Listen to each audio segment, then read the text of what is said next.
Untuk selanjutnya yaitu kita membahas mengenai zakat perusahaan dan cara menghitungnya. Zakat perusahaan merupakan fenomena baru ya dalam zakat. Dan zakat perusahaan ini adalah salah satu dari zakat kontemporer.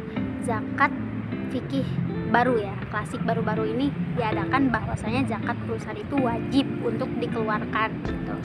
Nah, untuk ulama kontemporer sepakat mengambil dasar hukum zakat perusahaan ini adalah dengan menggunakan kias atau dianalogikan dengan zakat perdagangan. Jadi secara kita dapat simpulkan bahwasanya tidak jauh berbeda perhitungan zakat perusahaan ini dengan zakat perdagangan.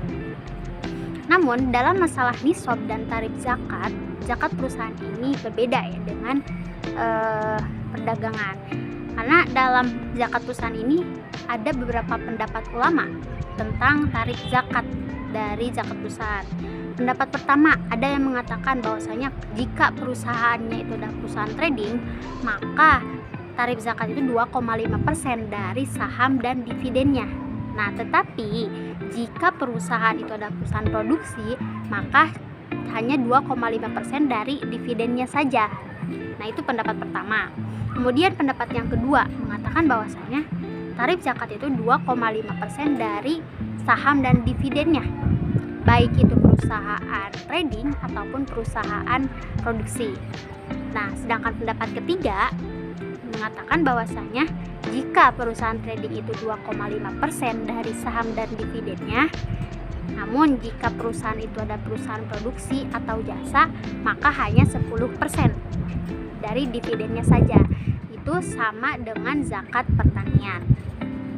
Nah, kemudian bagaimana nih cara menghitung dari zakat perusahaan? Karena dianalogikan dengan zakat perdagangan, maka itu tidak jauh berbeda ya cara menghitung zakatnya, yaitu 2,5% dikali aset lancar dikurangi hutang jangka pendek. Itu hutang jangka pendek adalah hutang dengan jangka waktu 1 tahun saja gitu. Masuk ke contoh kasus. Perusahaan A salah satu perusahaan itu A, kita sebut perusahaan A ya.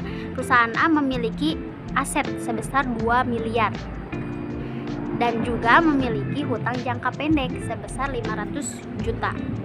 Jika harga emas adalah 950.000 per gram, maka nisabnya itu 87.750.000.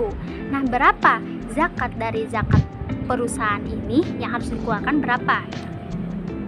Pertama, nisab sudah mencapai ya, karena sudah melebihi dari 80.750.000 karena asetnya sudah 2 miliar.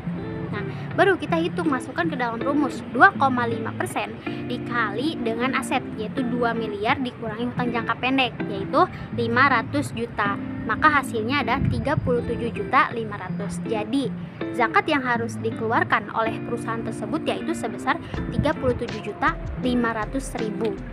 Nah, itu penjelasan mengenai zakat perusahaan dan cara menghitungnya.